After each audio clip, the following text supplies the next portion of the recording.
Hi, I'm Jeremy, and this is Paul. We're coming to you from the Game Master Library. Each week, Jeremy and I prep for our games that we run at our local game store. We go to the catalog of monsters available to us and we select what we're going to bring to the table. A lot can affect the monsters that we bring. Things like setting, player level, narrative sense, and selecting monsters that play to your player's strengths and weaknesses can all go into our monster selection. As with everything, though, we end up having our favorites.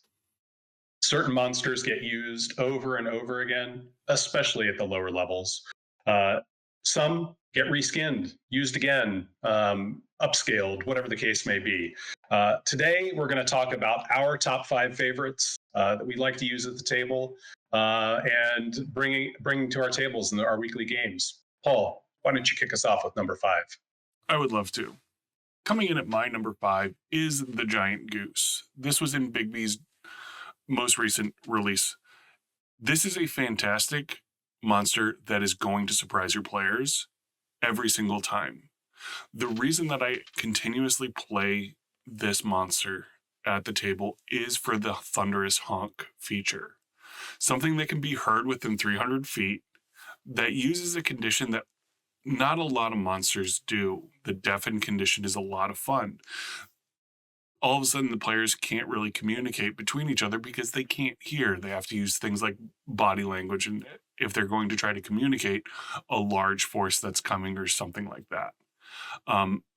The rest of the stat block is fairly basic, but the one juicy little tidbit that I absolutely love at the bottom is the goose egg trinket. You can roll on the table or you can select one of them. In the egg, there can be potions, pearls of power. It can be empty, but the inside of the shell is inscribed with a poem or an intricate illustration. You have a lore delivery service inside something that this creature kind of poops out. The first time that I used this monster is I made my players escort this goose back to its owner. And they had to keep it sedated. And if they pissed it off, it would use its thunderous honk. And all of a sudden, the players are deaf and they're taking damage. And everything within 300 feet knows that this thing is being moved. And I really enjoy this at the table. I've also used this as different animals with either loud howls, loud yells, not necessarily pooping out golden eggs, but I have definitely used it in a few different ways at the table. Jeremy, what's your number five? I'm picking our mascot, the mimic. So there are so many ways you can make your players paranoid and surprised by this one single monster that you can use it all the time, and it's not something you want to use frequently.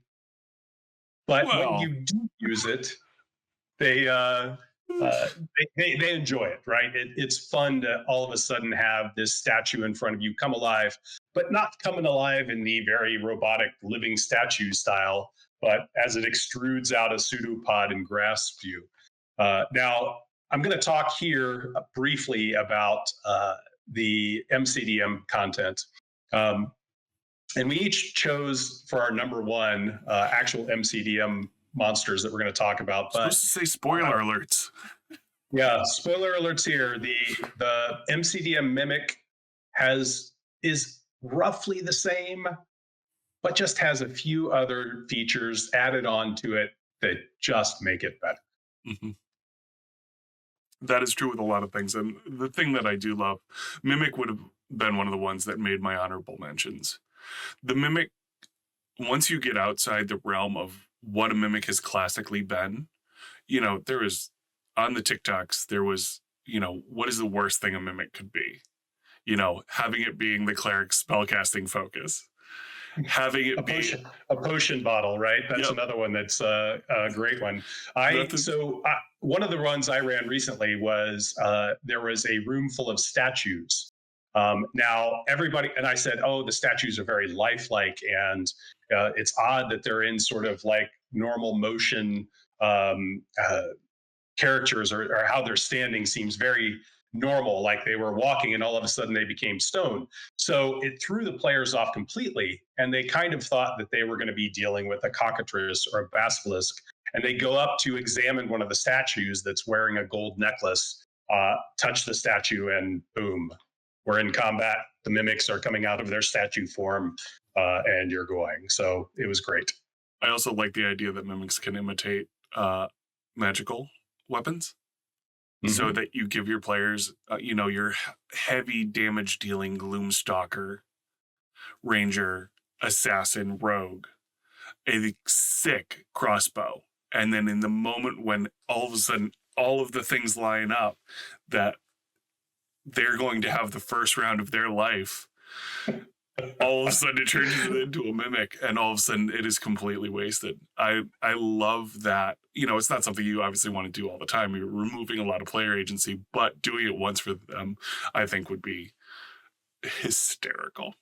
Yeah, correct. Speaking of MCDM, coming in at my number 4 is the Ashen Hoarder. This is something that I've used multiple times because I love the way that it plays at the table. It on paper seems very cool, but the way you were able to utilize it to really affect your players, I really enjoy. So the cool things here are its impalability, where if it makes both of its melee attacks against a large or smaller creature, it is able to take that creature and impale it on one of the spikes on its back. Not only that, is it starts with a certain number of dead bodies. So historically, what I've done with this creature is if there is a large battle that the players have, and I know they're going to be coming back through that area, I'll ask them something like, what are you going to do with the bodies? The Ashen Hoarder will come in, and if they did not collect their bodies, I will max out its body's ability. So it is a player consequence. Yeah, that when stuff like that happens, that's great. Yes. Like, oh, look what you did. You caused yourself problems, because with those bodies, it can throw them, causing necrotic damage, and not a minuscule amount of necrotic damage, and it can create zombies. So depending on how the combat's going, it can create more obstacles for the players to go in. That part of it, I really enjoy. And not only that, is you can create a more dynamic combat. If all of a sudden you go and there are dead bodies on the table, which I use splash tokens for, and it creates 6 zombies, and it's like, there's no bodies left on it. It starts moving towards this pile of zombie or bodies. Oh, we should probably try and stop that. Right. Because all of a sudden it's going to start throwing bodies back on it, and then all of a sudden more zombies are going to come out. And that's with this monster, you have great action economy that you get with a lot of the MCDM monsters. The create zombies is a bonus action. You're able to do both melee attacks as well as try to do your impalability. It's great. I really enjoyed it at the table, and for a CR10 monster, which is where you start running into a lot of problems if you're running level 10 combat at the table. This is something that I can throw against level 10 players, and I feel like it is going to not hold its own, but it's going to be a good combat. It's something where they're going to have some difficulties, which I really like. Yeah, that is great. So that kind of feeds into my number 4. As you will find out as we sort of move along, one of my favorite settings in Dungeons and Dragons that is active is the Eberron setting. And I first encountered these living spells running the Oracle of War Adventurers League content. And you had these spells that were wandering around this magical wasteland that are, okay, here's a living lightning bolt or a living flaming hands, and those are pretty cool. Like they're nice, they're thematic, etc. The second place I kind of ran across these was in Rime of the Frost Maiden, and I'm going to say the best one came in at that point, which is the living Bigby's hand. So Bigby's Hand is a phenomenal spell, but all of a sudden, if you have a Bigby's Hand floating around the battlefield, doing exactly what it normally does, either punching or grasping, blocking things, that's great. The best use of these is when you have them as, say, a wizard's menagerie, if you will. So the players come in and they think, oh, he's cast Bigby's Hand and that's what he's concentrating on. Well, no, that Bigby's Hands is separate. It's a living thing that's moving around the battlefield, helping out the wizard, and acts like a mob in front of the archmage that can do some nonsensical things. So this is something that I have reused for other spells beyond what's in the book. And I think that it's a fun way to either, you can have a lower level caster being able to control one of these things, almost like a familiar, or just have a bunch of them in the room and you have a bunch of living Bigby's Hands grabbing and moving your players around, maybe through hazards, or punching them and trying to knock them up, across the room, things like that. So a lot, I like the flavor. It's something that's different than there's this creature that, came out of the or is a raised undead. It's just a floating spell moving around the room. So that's why I picked that for my number 4, both nod to Eberron and just the utility you can get out of them. And again, it's one of those things that can spawn your own imagination to add in a living guiding bolt or a living whatever you would like to have in there to mess with your players. The thing that I've also noticed with Rime of the Frost Maiden, it seems like this is where they started getting the idea that a lot of their monsters were underpowered. Because the Bigby's Hand is a CR, an AC of 20. And for something that's CR4, that's really high. Not really high, but it is significantly high. That being said, you've got your, things like Dispel Magic that can really throw a wrench in things there. But at the same time, right, if they just try to go toe to toe with it, fighting it, you throw a bunch of these against a higher level party, and it, again, because of that armor class and their abilities, can really, really pose a challenge that perhaps wasn't there before. For sure. I do not want to run into a living Cloudkill at the table. That is for sure. All right, coming in at my number 3 is actually another CR10 monster. This is where I really do like combat before it gets too high. This is probably my sweet spot if I'm running a one-shot with experienced players, is right around this level. So with the Elder Oblex, you really have to read the stat block a few times to understand a lot of the nuances to this monster. This has blind sight out to 60 feet. Beyond that radius, nothing. It is completely blind. So this is a creature that needs to lure you in, and then that's when the fun begins. It can imitate creatures. It can send out a little pseudopod that can create this little orc girl who's crying because she lost her parents. And then when you go to help her, it mind controls your wizard and then burns all of its spells in one round. And that's one of those things that I really like. Its saves are high. And when it hits, it hits. It is a lower hit point monster. It is a lower armor class monster. This is very glass cannony in a lot of ways, but if you are able to get a couple of eat memories off on someone who really needs to not be rolling d6s and subtracting it from ability checks, then it really starts to shine. And I almost always lead off with dominate person. Once it gets close enough, I will try to dominate one of my players and then have that player attack the party using the Oblex's action. Once that is broken, if that is broken, that's when all of a sudden I will start using its pseudopod attacks and its eat memories, because it does get a fairly good action economy for a creature that is written by WotC.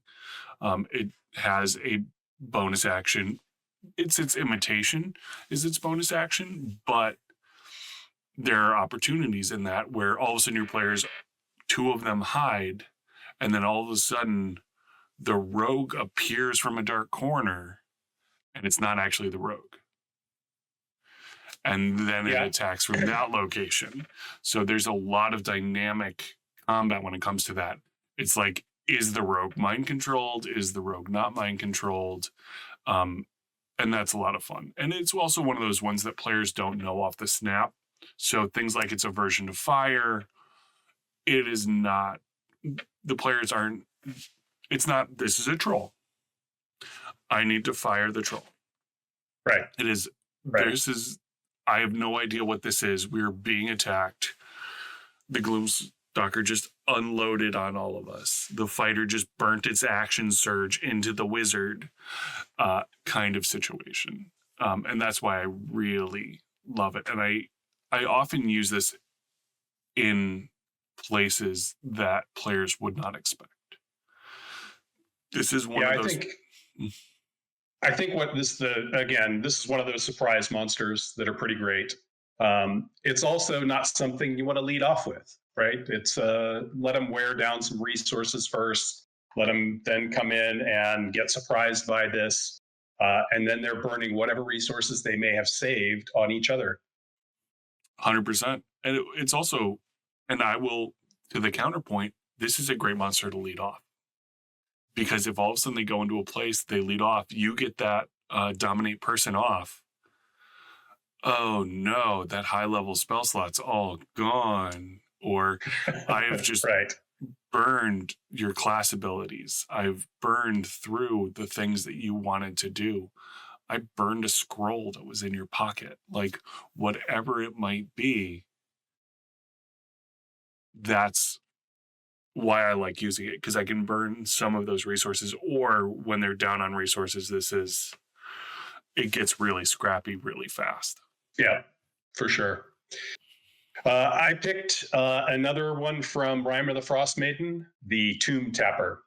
Again, this is one that I don't think, unless they've played that module, that characters are going to come across. This thing is a construct. It can tunnel through the ground, has again, the concept of blind sight, but out to 240 feet, blind beyond that radius. But the fun thing about this creature is really in its lore, in the sense that these were these faceless magic stalkers. So they're going to go tunnel through the earth to these hidden tombs and collect the magic items and basically hoard them. And so when it gets into combat with one of these things, they're pretty tough. They have a bite, a claw, a big sledgehammer that they can throw. It's not super exciting. I think there's room for improvement there, but as something that is stalking the party or something they encounter guarding a horde, it's nice, again, because of its sort of abilities that it has. Being able to burrow down the ground is always a fun ability to throw at your players, because all of a sudden they can't see it anymore. Where is it going to come up? It pops up, throws its giant sledgehammer, which does do a decent amount of damage. And again, this comes in at that CR10. So again, you might want to use a couple of these, or this in conjunction with something else that can really make an encounter quite fun. We have a type in it, CR10. Yes, I think so. I have also used the Tomb Tapper, and it would be in my honorable mentions list.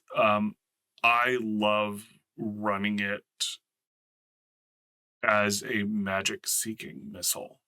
So what are you doing? I'm casting a magic spell. Cool. What level are you doing it at? 2. Okay, fine. Next player, I'm casting a level 3 spell. That's where the Tomb Tapper's going.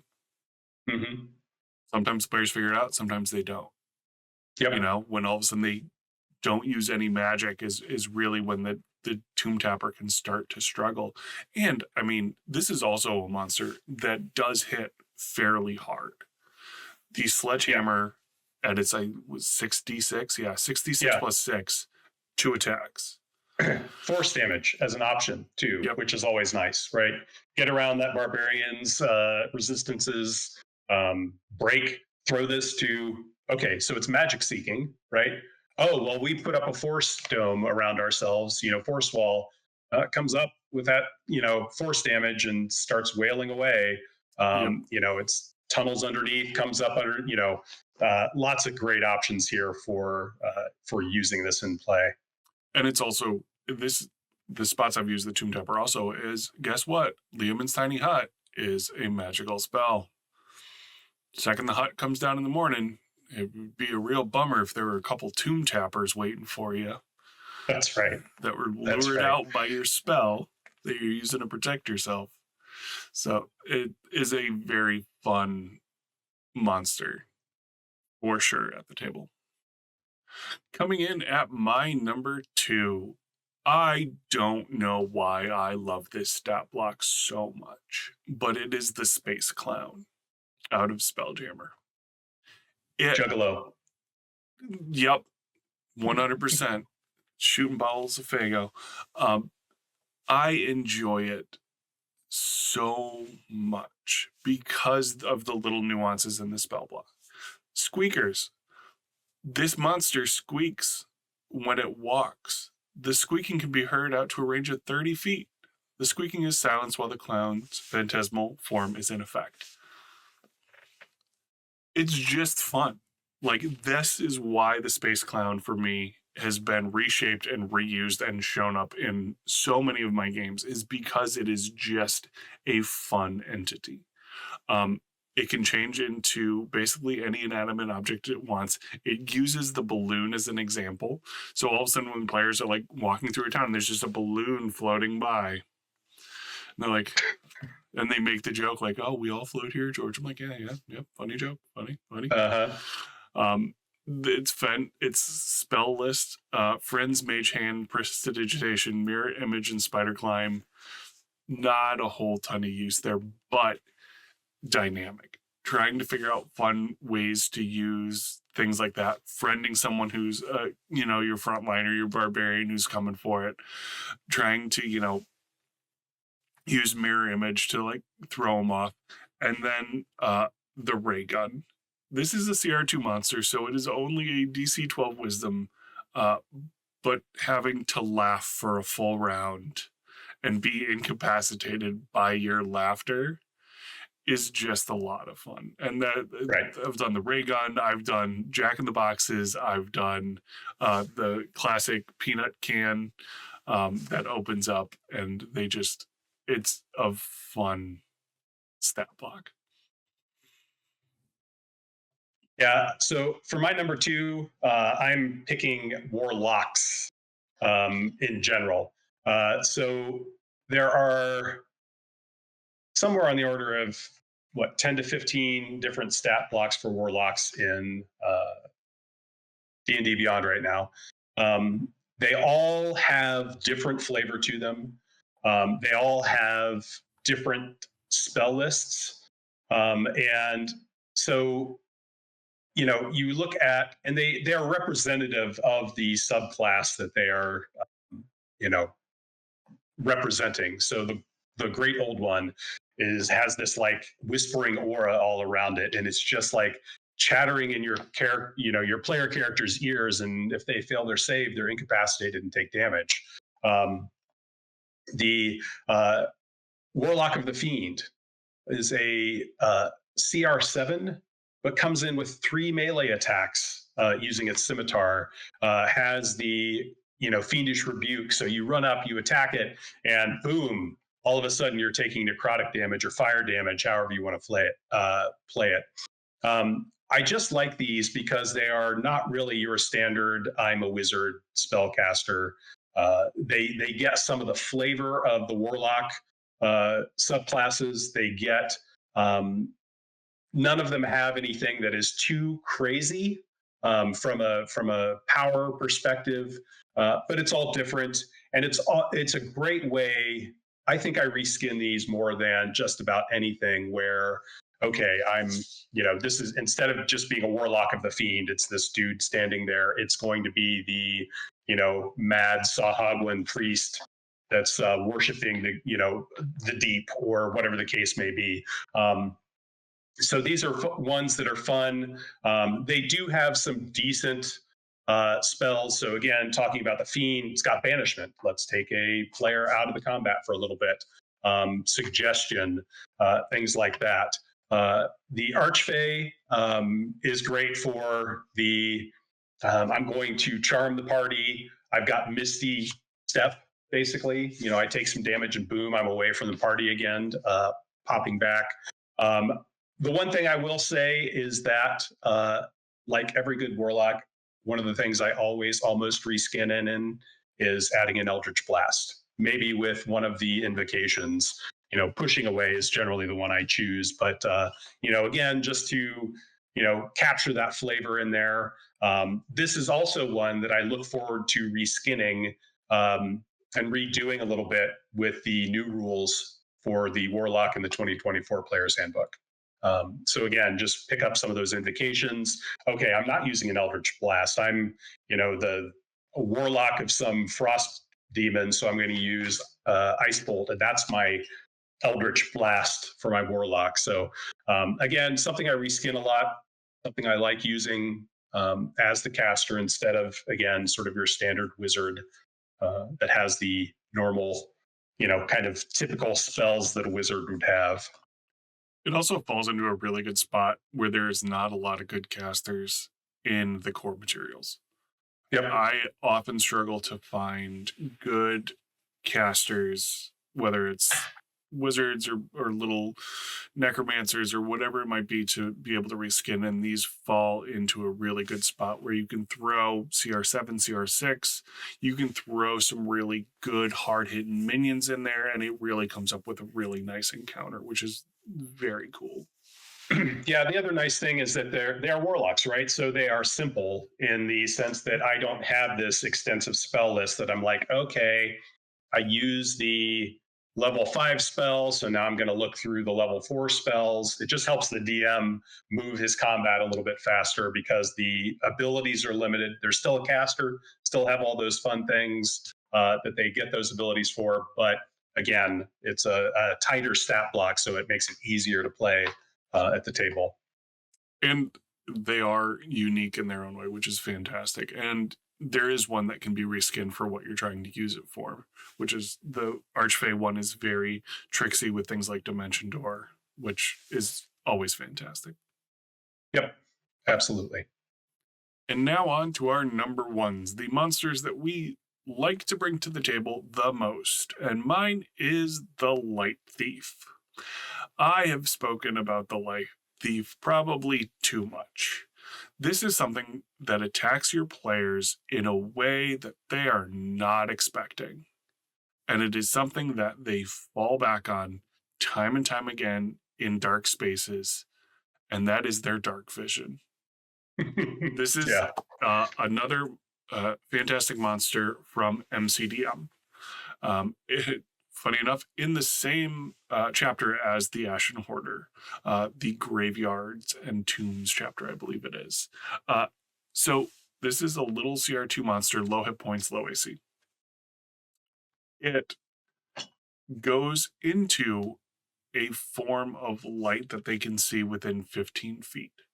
So if you have one player holding a torch or a light spell or whatever it is, the Light Thief goes into that light source.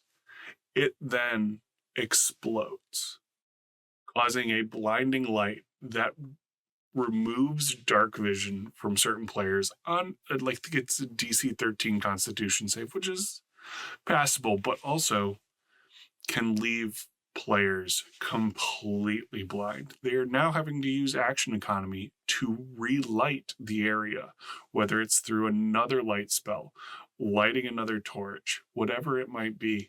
And all of a sudden, players that have always had dark vision, that have been able to see out to 174 miles or whatever they're giving Twilight clerics these days, can no longer see the nose in front of their face. And this is one of those monsters that if you have level 10 players and you are throwing something like an Ashen Hoarder at them, and there are a couple light thieves in the area that all of a sudden peek into some light, explode, remove some dark vision, things get scary really fast, especially if you have some 2 or 3 fails on a 5-party team. Commonly you'll have the one individual who doesn't have dark vision, the one guy who wanted to play the Variant Human, and then everybody else who's an Aasimar or whatever it is that has the dark vision. They've never had to worry about this. They've never had to worry about it until it shows up. And then it shows up and there is true terror at the table. And I love that aspect of it. You're attacking a player in a way that they are not expecting to be attacked. Yeah, that is great. And again, I think our theme that we have been so far, except for my last one, although there is a little element of this, is just throwing the players off, right? Okay, we're not walking up and hitting the same hit point bag that we always attack, right? It's we're looking at you, different. Trolls. Yeah, looking at the Trolls, looking at the Golem, whatever the case may be, right? It's just, okay, we go up, we attack it, we need to survive its punches. Great. Okay, let's move on to the next thing. All of a sudden, it changes the dynamic of the combat, which is always fun. For sure. It is one of the reasons I love it. It's such an easy thing to fit in, too. 450 XP at CR2, according to MCDM. So fitting that in a combat encounter is really easy. And it is really easy, and it can throw players off hard. Right. And it's one of those fun ones that if you needed to, right, let's scale it up. Okay, instead of being CR2, it's now CR8. So its save DC goes up a little bit. Maybe it's got a few more hit points. Maybe you don't. Maybe you don't touch the hit points. It doesn't matter. Yeah. But again, one of those things that you can surprise your players with, take away their comfort. All of a sudden that it didn't matter in this dungeon that we weren't lighting our torches, didn't have a light spell, okay, even your druid, who is a Variant Human for that extra feat, has cast dark vision on themselves, and all of a sudden they have a problem as well. So very good. Jumping over to my number one, again, sticking with, it was just such a breath of fresh air when Flea Mortals came out. Both Paul and I backed Kickstarter. We got together and talked about every single drop of monsters that came out. They kind of released it over time in chapters before releasing the final book. And it was just, like I said, just such a breath of fresh air. So my number one, and again, this is partly because as sort of the service DM, if you will, you end up running a lot of low-level content. And so my pick is the MCDM Goblins. If you look at the Goblins, they were always fun because they could go hide, they could use bonus action to disengage, right? Those are great things. They didn't have a lot of breadth. You had the Goblin, I think there was a Goblin Shaman and a Goblin Boss, right? And they had some cool abilities, right? You got a Nilbog later, and that was pretty much the whole spectrum of goblins.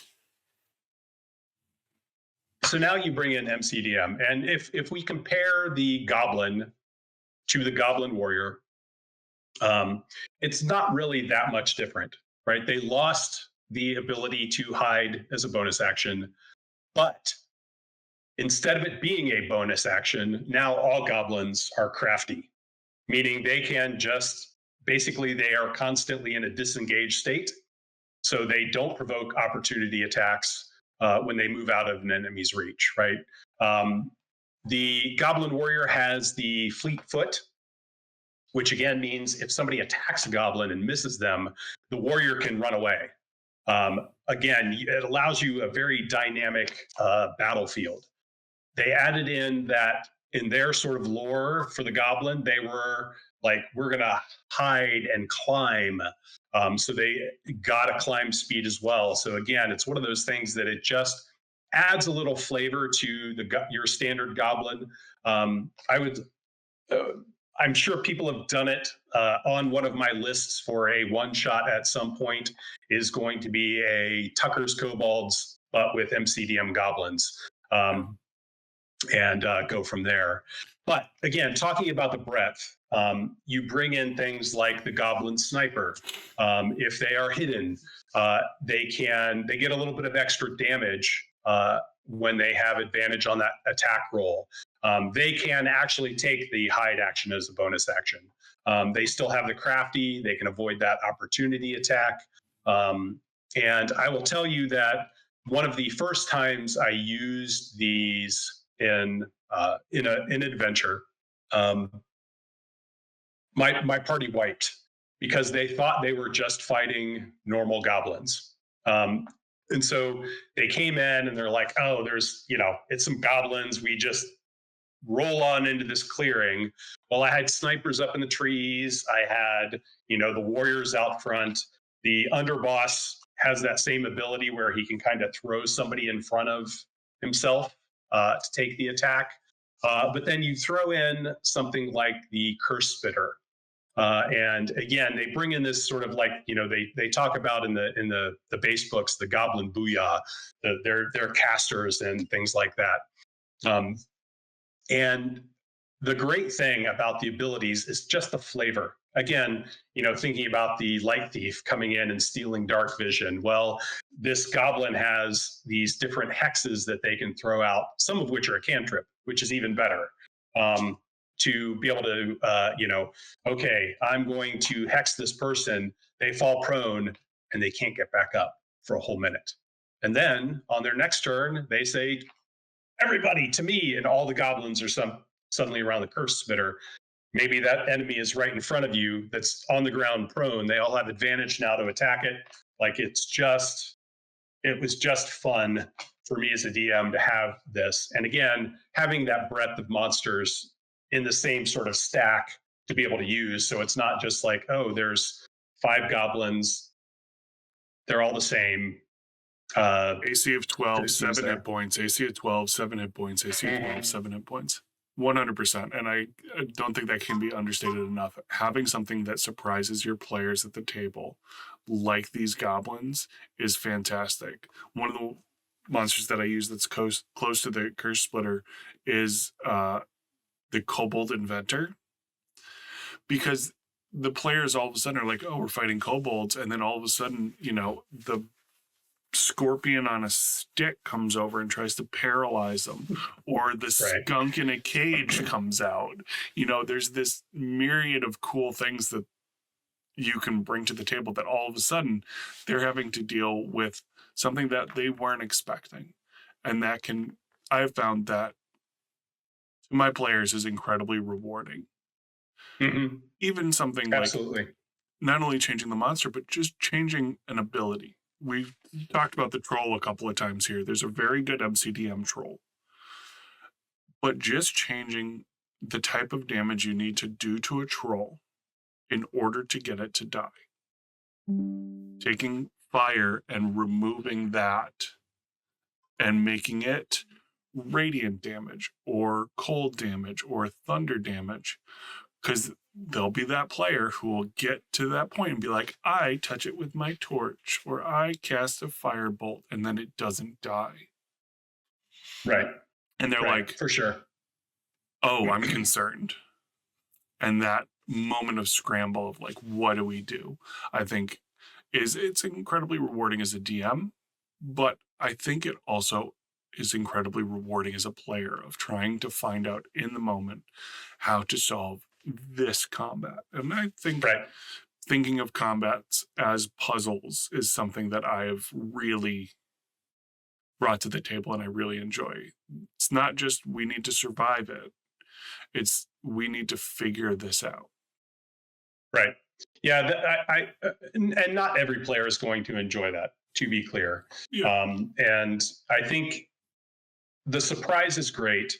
You just have to be careful as well So, we have a lot of very experienced players in our group alongside of a lot of the new players.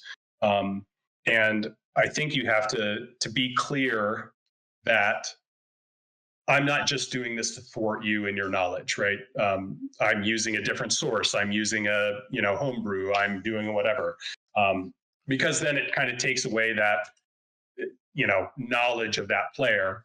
Given, hopefully, they aren't trying to bring that into their character's knowledge and say, well, my character as a first level fighter obviously knows that the troll is needs fire. I mean, that's silly. Yeah. But so use judiciously, right? As with everything.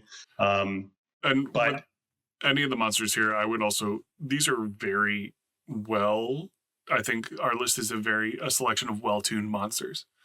These are definitely ones that are kind of probably appropriate for their XP.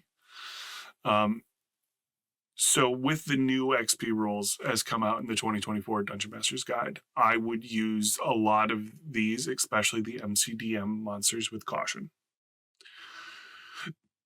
The MCDM monsters were kind of tuned to old rules in encounter building. And all of a sudden using Curse Splitter is 200 XP, which means you could throw 6 of them at a second level party, which might be a little too much. Correct. Yeah. 2 Ashen Hoarders versus a level 6 party. That would be a deadly encounter. That would be the highest level encounter.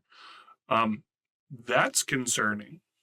Like, it is definitely, they did tune the encounter creation to a better place, but using some of this older source material with that until it has either been updated or revised, or the asterisk has been put on the end of its XP, I would use with caution.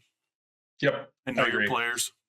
Be prepared to pull some punches if you need to, or be prepared to add some punches in, or zombies if you're using the Ashen Hoarder. That's right. The interesting thing, and this is the rumors we've sort of heard about the new monster manual, is that part of their move to get more content in there is to do kind of exactly this, right? So they're going to take, maybe there's going to be 6 different styles of goblins that you can use in the new book, but we're kind of waiting to see that as well. Our general opinion is that, we talked about this in our 2024 video, that the players seem a little bit more beefy. They've all been brought up to the Tasha's level, if you will. So it'll be interesting to see what they did in the monster manual to sort of, they've talked a lot about rejiggering sort of the XP system and the monsters to either come up or come down to their CR that they had in there originally. Yeah, and I think looking at the encounter guidelines in the new DMG, they know that they need to beef things up a little bit, especially for people who are using those guidelines with newer players as a newer DM. Especially, like, I've been working on the best first adventure ever, which needs to exist because it doesn't. And I've been tuning those combats, and 2 shades, 2 skeletons, and 2 zombies is an encounter for first level players. That falls in those guidelines. That's a lot. It is. I think it maybe it will be better, but I think that the one thing that, and again, I have not read the DMG yet, so it's on my list. But one of the things that you always have to remember at your table, from an action economy standpoint, who cares about the XP? Who cares about the CR? The more monsters, especially when you cross over the level of, I have more monsters than my players. all of a sudden, that can become a challenge in and of itself, despite it being, okay, great. I have, these 10 XP monsters and I'm going to put 50 of them on the table. The players are probably going to die, right? It's just, again, you have so many things going on and going against the players. You've got to keep that in mind as well. Yeah, 100%. And I was listening to Sly Flourish talk about it. I think versus level 3 or level 4, party of 4, you can throw 8 CR1s. So you can throw 8 lions, which do a massive amount of damage against the players. You would kill your players 100%. There's definitely some spots in there where you need to be very cognizant of what you're bringing to the table. And that is true with every monster that we had in this list. You need to be very careful of the situations that you're using a lot of these monsters, because these are monsters that are tuned very well for their XP and CR level. Yeah, for sure. For sure. These are not the Gladiator from the Player's Handbook, which is a CR6 and is absolutely the weakest CR6 monster in existence. Right. Exactly. Cool. All right. Well, we'll look forward to the upcoming monster manual to see if our lists change, and maybe we'll revisit this then. 100%. Until then, we will see you later. Have a good one.